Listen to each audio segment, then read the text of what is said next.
नमस्कार मित्रों, पीसीएस पाठशाला में आप सभी का स्वागत है।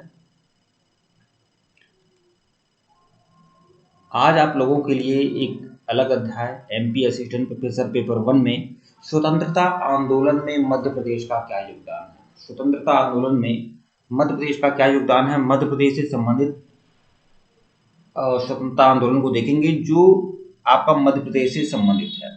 एमपी असिस्टेंट प्रोफेसर पेपर 1 के सिलेबस की बेस पर यह आपका टॉपिक है, मध्य प्रदेश स्वतंत्रता आंदोलन में मध्य प्रदेश का योगदान। जो लोग एमपी असिस्टेंट प्रोफेसर पेपर 1 का कंप्लीट तैयारी करना चाहते हैं, complete notes, test series, lectures video, सारे के सारे नोट्स आप लोग को मिलेंगे। इसकी फीस 999 रुपया रखी गई है। आप हमारे ऑफिशियल व्हाट्सएप नंबर पर मैसेज करके जानकारी प्राप्त कर सकते हैं। ऑफिशियल व्हाट्सएप नंबर डिस्क्रिप्शन में है, ऊपर भी हमारा ऑफिशियल व्हाट्सएप नंबर शो हो रहा है और यहाँ पर भी है 8318397277। आइए स्वतंत्रता आंदोलन में मध्य प्रदेश का क्या योगदान है, इसे हम लोग देखेंगे। सबसे पहले 1857 का स्वतंत्रता संग्राम और 1857 में जो बहुत सारे विद्रोह हुए उसके बारे में यह आपका है। 1857 में जो स्थल मध्य प्रदेश से संबंधित थे उसके बारे में देखेंगे आप लोग, ठीक है।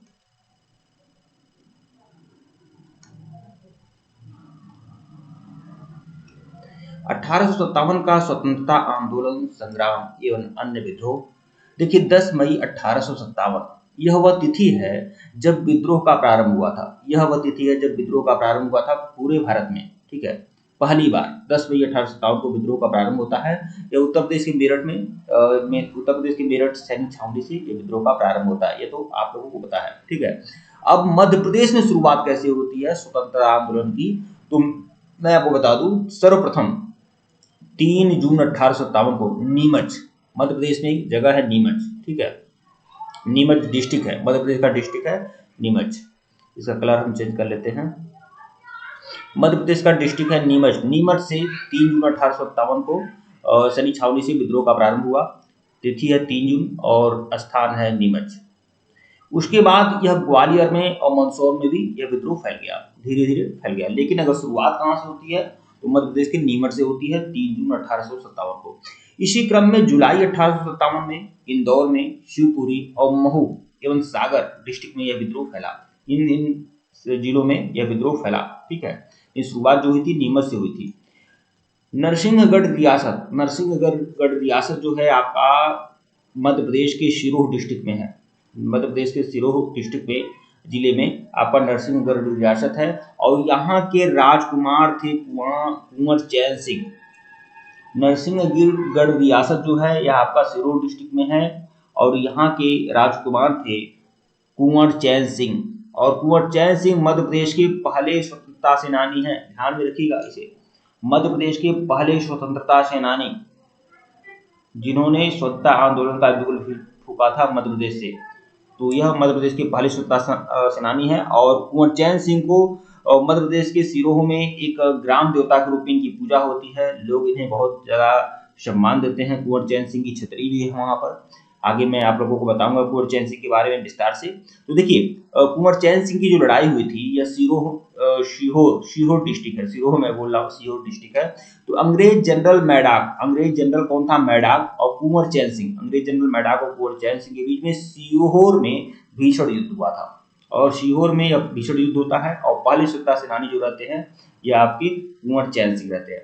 देखिए कुंवर चैन सिंह के 2 अंगरक्षक थे और वह भी बहादुरी के साथ लड़े थे और उन्होंने वीरगति प्राप्त की थी। उनके 2 अंगरक्षक थे, बहादुर खां और हिम्मत खां, जो कुंवर चैन सिंह के साथ लड़ते हुए, ठीक है, मतलब इनके अंगरक्षक थे और इन्होंने भी कुंवर चैन सिंह के साथ वीरगति प्राप्त की थी। किससे लड़ते हुए? अंग्रेजों से लड़ते हुए। अंग्रेज गवर्नर कौन था? मैडाक, ठीक है। देखिए जो भी एमपी असिस्टेंट प्रोफेसर पेपर 1 का मटेरियल आप लोगों को मिलेगा काफी बेनिफिशियल रहेगा आप लोगों के लिए, ठीक है। इस संघर्ष में चैन सिंह के साथ ही देखिए उनका पालतू कुत्ता था शेरू, और शेरू भी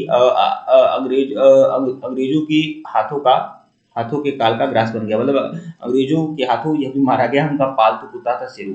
तो समझ सकते हैं स्वामी भक्ति कितना था कि कुंवर चैन सिंह के साथ बहादुर खां और हिम्मत खां जो अन्य कौम के थे, बाहरी कौम के थे, और उन्होंने इनका साथ दिया। ठीक है, और एक जो उनका पालतू कुत्ता था जिसका नाम शेरू था, वह भी उनके साथ था और अंग्रेजों ने उसे भी नहीं छोड़ा। कुल मिलाकर यह भी वीरगति प्राप्त किया था शेरू। ठीक है, और यह मैं पहले भी बता चुका हूँ कि यह सीहोर डिस्ट्रिक्ट के थे। सीहोर डिस्ट्रिक्ट, सीहोर में आपका नरसिंहगढ़ रियासत है और वहाँ के यह राजकुमार थे, और वहाँ पर आज भी इनको बहुत ही सम्मान से इनकी पूजा होती है, ग्राम देवता के रूप में पूजा होती है। इनकी गौरव गाथा को गाया जाता है आज भी। ठीक है, तो आज भी हरबोलों के द्वारा चैन सिंह की महान गौरव गाथा गाँव गाँव में गाई जाती है, और लोग गाना गाते हैं कि चैन सिंह राजा की क्या बड़ाई, फिरंगियों को भुला दी रे लड़ाई। मतलब इस तरह से लड़ाई की कि फिरंगी भी लड़ाई भूल गए। तो यह गाना वहाँ के क्षेत्रों में, वहाँ के बाजारों में यह गाना गाया जाता है, यह गीत गाया जाता है, यह लोकगीत है। ठीक है, और कुंवर चैन सिंह क्या है? लोक देवता है। देखिए, शिवपुरी और ग्वालियर में भी विद्रोह का लाभ उठाकर उसके बाद बाकी जगह भी विद्रोह हुआ था। शिवपुरी और ग्वालियर में भी विद्रोह का लाभ उठाकर नरवर के पूर्व राजा मान सिंह, नरवर के पूर्व राजा थे मान सिंह, इन्होंने अपना खोया राज्य प्राप्त करने के लिए सिंधिया के विरुद्ध विद्रोह किया। यह बहुत ही, यह मान सिंह थे और यह खोया राज्य प्राप्त करने के लिए सिंधिया के विरुद्ध विद्रोह किए थे, क्योंकि सिंधिया किसके मित्र थे? अंग्रेजों के मित्र थे, और मान सिंह का राज्य छिन गया था। तो इन्होंने अपना खोया राज्य प्राप्त करने के लिए सिंधिया के विरुद्ध विद्रोह किया। और मान सिंह की सहायता किसने किया था? तो तात्या टोपे ने सहायता किया था। शिवपुरी से 10 मील दूर पाड़ोन के जंगलों में राजा मान सिंह ने अपना मुख्यालय बनाया था। ठीक है, तो शिवपुरी के 10 मील दूर पाड़ोन की जंगल थी और वहीं पर मान सिंह ने अपना मुख्यालय बनाया और सिंधिया के खिलाफ विद्रोह किया। ठीक है, और इस विद्रोह में सहायता कौन कर रहा था? तो इस विद्रोह में उनकी सहायता तात्या टोपे कर रहे थे। हालांकि तात्या टोपे को इन्होंने धोखा दिया और बाद में यह अंग्रेजों के द्वारा इनको फांसी चढ़ा दी गई थी। तात्या टोपे को धोखा किसने दिया था? मान सिंह ने धोखा दिया था, जो इनके मित्र थे। ठीक है, 18 दिसंबर 1857 को सेंट्रल इंडिया की, सेंट्रल इंडिया मतलब मध्य इंडिया, मतलब मध्य प्रदेश की बात हो रही है। ठीक है, मध्य भारत की बात हो रही है। 18 दिसंबर 1857, यह तिथि ध्यान रखिएगा। 18 दिसंबर 1857 को सेंट्रल इंडिया की संपूर्ण सेना की कमान किसे सौंप दिया गया था? सर ह्यूरेज को। वही ह्यूरेज जो झांसी की रानी लक्ष्मीबाई से लड़ा था। ठीक है, रानी लक्ष्मीबाई के पिता मोरोपंत थे और मोरोपंत को दतिया दरबार के कामगार बलदेव मोदी ने अंग्रेजों को सौंप दिया था। ठीक है, और झांसी के जोखन बाग में इनको फांसी दी गई थी। किनको? मोरोपंत को। मोरोपंत कौन थे? रानी लक्ष्मीबाई के पिता थे। ठीक है, और दतिया राज दरबार का एक कामगार था बलदेव मोदी, और उसने अंग्रेजों को मोरोपंत को सौंप दिया। ठीक है, और मोरोपंत जो रानी लक्ष्मीबाई के पिताजी थे, उनको झांसी के जोखन बाग में फांसी दी गई थी। तो यह चीजें आप लोग ध्यान में रखिएगा, मतलब कैसे कैसे लोग गद्दार लोग थे इतिहास में, आप लोग को सब कुछ पता चल जाएगा आप लोग को। बलदेव मोदी, ठीक है, और जोखन बाग में इनको फांसी दी गई थी। किसको? मोरोपंत को। इनके पिताजी थे रानी लक्ष्मीबाई के पिता। ठीक है, कालपी में रानी लक्ष्मीबाई, तात्या टोपे और राव साहब इनके कमांडर थे रानी लक्ष्मीबाई के। राव साहब ने मिलकर संपूर्ण शक्ति से हीरोज का कड़ा मुकाबला किया। हीरोज जो था अंग्रेज कैप्टन था जो रानी के खिलाफ लड़ रहा था। ठीक है, लक्ष्मीबाई और उनकी सहेली सुंदर। देखिए, एक आपको बता दूं, इसमें लक्ष्मीबाई, तात्या टोपे और राव साहब, ये तीनों लोग मिलकर और इनकी पूरी सेना मिलकर सर हीरो से लड़ती है, मतलब हीरो से लड़ती है, अंग्रेज कैप्टन से लड़ती है। और लेकिन इसमें इन लोगों की हार हो जाती है। ये बहुत वीरता के साथ लड़ते हैं, हार हो जाती है। उसके बाद लक्ष्मीबाई और उनकी सहेली सुंदर, उनकी एक सहेली थी सुंदर, यह बहुत घायल हो जाते हैं। इतना घायल हो जाते हैं कि कुछ ही समय में इनका प्राण निकलने वाला होता है। तो लक्ष्मीबाई और उनकी सहेली सुंदर को घायल अवस्था में बाबा गंगादास, यह संत थे बाबा गंगादास, तो इनके बाग में लाया जाता है और वही बाग में ही यह दम तोड़ती हैं। रानी लक्ष्मीबाई और सुंदर उस बाग में दम तोड़ देती है, बाबा गंगादास के बाग में। ठीक है, अब देखिए, मैं आपको बता दूं कि सिंधिया जो थे आमतौर पे मराठा थे। मराठा जो होते हैं देशभक्ति के लिए, राष्ट्रभक्ति के लिए और बहुत वीर और साहसी मराठे थे। लेकिन मराठों में यह एक कलंक थे सिंधिया, और यह अंग्रेजों के मित्र थे। ठीक है, उस समय जनरल कैनिंग जो था, गवर्नर जनरल कैनिंग, ठीक है, और उसने एक मंतव्य दिया था कि अगर सिंधिया ने सहायता न की होती तो हमें बुरिया बिस्तर गोल करना पड़ता भारत से। यह बातें लॉर्ड कैनिंग की थी। ठीक है, तो आप समझ सकते हैं कि सिंधिया ने किस हद तक अंग्रेजों की सहायता की थी। तो सिंधिया ने सब कुछ हो जाने के बाद, समाप्त हो जाने के बाद, सिंधिया ने 20 जून को मेजर मैकफर्सन और सर ह्यूरोज एवं अंग्रेजी सेना सहित मेजर मैकफर्सन, ह्यूरोज और अंग्रेजी सेना सहित आगरा से ग्वालियर वापस आकर पुनः राज्य के शासन की बागडोर संभाल ली। वो भाग कहाँ गया था सिंधिया? आगरा। तो आगरा से ग्वालियर वापस आकर पुनः अपने राज्य की शासन की बागडोर संभाल ली। ठीक है। और यह बात आपको बता दूं, जब सिंधिया अपना राज्य छोड़कर भाग गए थे, ग्वालियर और कालपी छोड़कर भाग गए थे आगरा, तो सिंधिया का जो राजकोष था, सिंधिया का जो राजकोष था, उसके जो खजांची थे अमरचंद बाठिया, अमरचंद बाठिया का बहुत बड़ा योगदान था। और अमरचंद बाठिया ने स्वामी भक्ति दिखाई, देशभक्ति दिखाई, और उसने विद्रोहियों को, जो लोग विद्रोही थे, अंग्रेजों के खिलाफ विद्रोह कर रहे थे, उनको खजाना सौंप दिया। अब सोच लीजिए, खजाना सौंपना बहुत बड़ी बात थी। और अमरचंद बाठिया सिंधिया के खजांची थे, लेकिन तभी उन्होंने यह सोचा कि यह राष्ट्रभक्ति के लिए, देशभक्ति के लिए जरूरी है। जब सिंधिया अंग्रेजों से मिल गए हैं तो क्या किया जाए, तो उन्होंने भारतीय विद्रोहियों को अपना खजाना सौंप दिया। ठीक है, ताकि वह बहुत वीरता के साथ अंग्रेजों से लड़ सकें। ठीक है, तो यह बात थी अमरचंद बाठिया की। और देखिए अभी मैं बताऊंगा, अमरचंद बाठिया को भी फांसी हो जाती है, अंग्रेज फांसी उनको भी दे देते हैं। तो कितने लोग कुर्बानी आप लोग दिए हैं, यह आप लोग देख सकते हैं। ठीक है,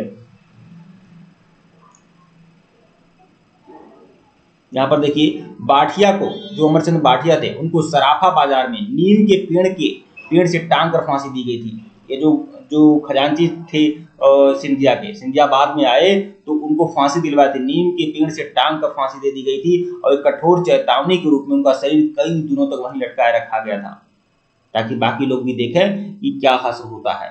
ठीक है, तो यह अमरचंद बाठिया के बारे में यह बातें थी। अभी मैं बताऊंगा अमरचंद बाठिया के बारे में। हम कुंवर चैन सिंह के बारे में देख लेते हैं। कुंवर चैन सिंह, अरे भाई, कुंवर चैन सिंह जो मध्य प्रदेश के सीहोर डिस्ट्रिक्ट के थे और नरसिंहगढ़ रियासत के थे, जिनकी पूजा सीहोर में होती है और इन्हें लोक देवता माना जाता है। तो इस स्लाइड में आप लोग अच्छे तरीके से समझ जाएंगे, बहुत ही ज्यादा इंपॉर्टेंट है ये कुंवर चैन सिंह। और मैं अगर उम्मीद करता हूं, तो समझिए ज्यादा संभावना है कि एक प्रश्न आपको कुंवर चैन सिंह से संबंधित देखने को मिल सकता है, इसकी संभावना बनती है। ठीक है, देखिए, कुंवर चैन सिंह को अवतारी पुरुष मानकर आज भी ग्राम देवता के रूप में उनकी पूजा की जाती है। घातक बीमारियों में लोग नरसिंहगढ़ के हारबाग में बनी उनकी समाधि पर आकर एक कंकड़ रखकर मनौती मांगते हैं। इस प्रकार कुंवर चैन सिंह ने बलिदान देकर भारतीय स्वतंत्रता आंदोलन में अपना नाम स्वराक्षरों में लिखवा दिया था।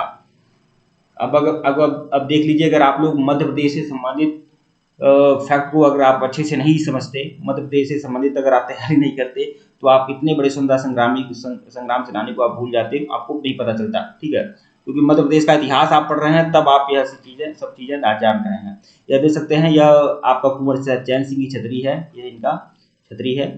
ठीक है, यहाँ पर एक बोर्ड भी लगा हुआ है छतरी पर, इसे हम लोग देख लेते हैं। सन 1824 में अंग्रेज सैन्य बल के साथ सशस्त्र संघर्ष करते हुए नरसिंहगढ़ के राजकुंवर श्री चैन सिंह और उनके विश्वस्त अंगरक्षक जनाब हिम्मत खां और बहादुर खां, देखिए इसमें कई सारे फैक्ट हैं। पहली बात तो जान लीजिए, 1824 में हुआ था यह विद्रोह। ठीक है, और ये नरसिंहगढ़ रियासत में यह विद्रोह था। राजकुमार थे श्री चैन सिंह। ठीक है, उनके विश्वस्त अंगरक्षक जो थे हिम्मत खां और बहादुर खां सहित 41 जाबाज बहादुर राष्ट्रभक्तों ने इस स्थल पर वीरगति प्राप्त की थी। अमर शहीद कुंवर चैन सिंह की छतरी और जनाब हिम्मत खां और बहादुर खां की मजार सीहोर में अंग्रेजों के खिलाफ लड़ी गई पहली लड़ाई की अमिट यादगार है। तो हिम्मत खां को, बहादुर खां को ध्यान रखिएगा, 1824 में यह युद्ध हुआ था, इसे ध्यान रखिएगा। ठीक है, और इनकी छतरी कहाँ है? सीहोर के नरसिंहगढ़ में। ठीक है, यहाँ अमरचंद बाठिया को हम लोग देख लेते हैं। अमरचंद बाठिया जो खजांची थे, ठीक है, खजांची थे किसके? सिंधिया के खजांची थे। देखिए यहाँ पर तिरंगा यात्रा निकाली गई, तो अमरचंद बाठिया को यहाँ पर पुष्पांजलि दी गई, इनको माल्यार्पण किया गया इनके मूर्ति पर। यहाँ पर देख सकते हैं, प्रथम स्वतंत्रता संग्राम 1857 के अमर शहीद अमरचंद बाठिया। ठीक है, यहाँ पेपर की कटिंग है, थोड़ा सा हम इसे समझा देते हैं, आप अच्छे से समझ लीजिएगा। देखिए, भारत की स्वतंत्रता के प्रथम संग्राम के सेनानायक थे। जब 1858 की भीषण गर्मी में लू के थपेड़ों के बीच झांसी की वीरांगना रानी लक्ष्मीबाई और उनके योग्य सेनानायक राव साहब और तात्या टोपे आदि सब अंग्रेजों के खिलाफ युद्ध लड़ने के लिए ग्वालियर के मैदान जंग में आ डटे थे। उस समय झांसी की रानी की सेना और ग्वालियर के विद्रोही सैनिकों को कई महीनों से वेतन और राशन आदि का समुचित प्रबंध न हो पाने से संकटों का सामना करना पड़ रहा था। देश के ऐसे समय में अमरचंद्र भाटिया आगे बढ़े और महारानी लक्ष्मीबाई के एक इशारे पर ग्वालियर का सारा राजकोष विद्रोहियों के हवाले कर दिया था। ठीक है, सिर्फ देशभक्ति के लिए। ठीक है, उन दिनों ऐसी मदद का सीधा मतलब था कि मौत को बुलावा देना। और 18 जून 1858 को झांसी की रानी को वीरगति प्राप्त हो गई। इसकी इस गौरवमयी ऐतिहासिक बलिदान के 4 दिन बाद ही 22 जून को ग्वालियर की जमीन पर अमरचंद्र भाटिया को राजद्रोह के अपराध में फांसी दे दी गया। ठीक है, देखिए ऐसा 18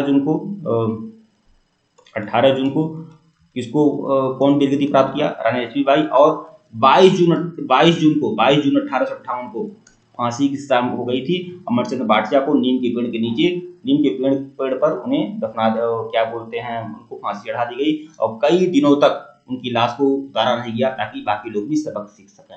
ठीक है, तो अमरचंद्र भाटिया के बारे में था। बाकी जो चीज फैक्ट है ये सब देख लीजिएगा। यहाँ पर देखिए, यह जो आप लोग को चित्र दिखाई दे रहा है तात्या टोपे का है। अंग्रेजों के साथ लगभग 1 वर्ष तक तात्या टोपे ने गुरिल्ला युद्ध प्रणाली अपनाई और वह विश्व इतिहास में अद्वितीय है। अगर कहा जाए कि 1857 की क्रांति में किसने गुरिल्ला युद्ध नीति अपनाई थी तो वह थे तात्या टोपे। रामचंद्र पांडुरंग इनका वास्तविक नाम था, रामचंद्र पांडुरंग, ये तो जानते ही होंगे आप लोग, इनका वास्तविक नाम था। सिंधिया द्वारा निष्कासित नरवर के पूर्व राजा, अब देखिए सिंधिया द्वारा जो निष्कासित थे नरवर के पूर्व राजा मान सिंह, जो जिनकी सहायता तात्या टोपे ने की कि भैया चलो तुम्हारा राजपाट दिलवा रहे हैं, और बाद में इन्होंने ही इनको पकड़वा दिया था तात्या टोपे को। तो तात्या टोपे को पाड़ोन के जंगलों में पनाह दी। पहले तो इन्होंने नरवर के पूर्व राजा मान सिंह ने तात्या टोपे को पाड़ोन के जंगलों में पनाह दी थी जहां उनका कार्यालय था। ठीक है, और बाद में पकड़वा दिया। तो देखिए शिवपुरी के मेजर थे मीडे द्वारा तात्या टोपे को गिरफ्तार करने की योजना बनाई गई। तात्या टोपे को गिरफ्तार किसने किया था? शिवपुरी का मेजर मीडे। ठीक है, तात्या टोपे को मान सिंह की धोखेबाजी के कारण अंग्रेजों ने गिरफ्तार कर लिया और 18 अप्रैल 1859 को शिवपुरी में तात्या टोपे को फांसी दी गई थी। यह तिथि ध्यान रखिएगा, 18 अप्रैल 1859। ठीक है, और ये मान सिंह थे जो नरवर के पूर्व राजा थे। ठीक है, और पाड़ोर के जंगलों में इन्होंने अपना कार्यालय बनाया था और वहीं पर इनको छुपाया था और बाद में जाकर अंग्रेजों को बता दिया। ठीक है, कि मैं यहीं पे छुपाया हूं इनको। तो ये सब बातें हैं। ठीक है मित्रों, वीडियो को लाइक और चैनल को सब्सक्राइब करेगा, टेलीग्राम को बिल्कुल ज्वाइन करेगा, लिंक डिस्क्रिप्शन में दिया गया है। अगर इसके पहले का वीडियो नहीं देखे हैं तो प्लेलिस्ट में जाइएगा, MP assistant professor paper 1 GK series के नाम से प्लेलिस्ट नहीं दिया, जाकर देखिएगा। 999 रुपये का कंप्लीट कोर्स है और हमारा ऑफिशियल व्हाट्सएप नंबर डिस्क्रिप्शन में है, आप लोग मैसेज कर सकते हैं। ठीक है, और यह देख लीजिए कितना सिलेबस के अनुसार सारा का सारा नोट्स, सारे लेक्चर्स वीडियो आपको मिलेंगे। बहुत ही बढ़िया बेहतरीन तैयारी आपकी होगी। ठीक है मित्रों, धन्यवाद आप लोग को।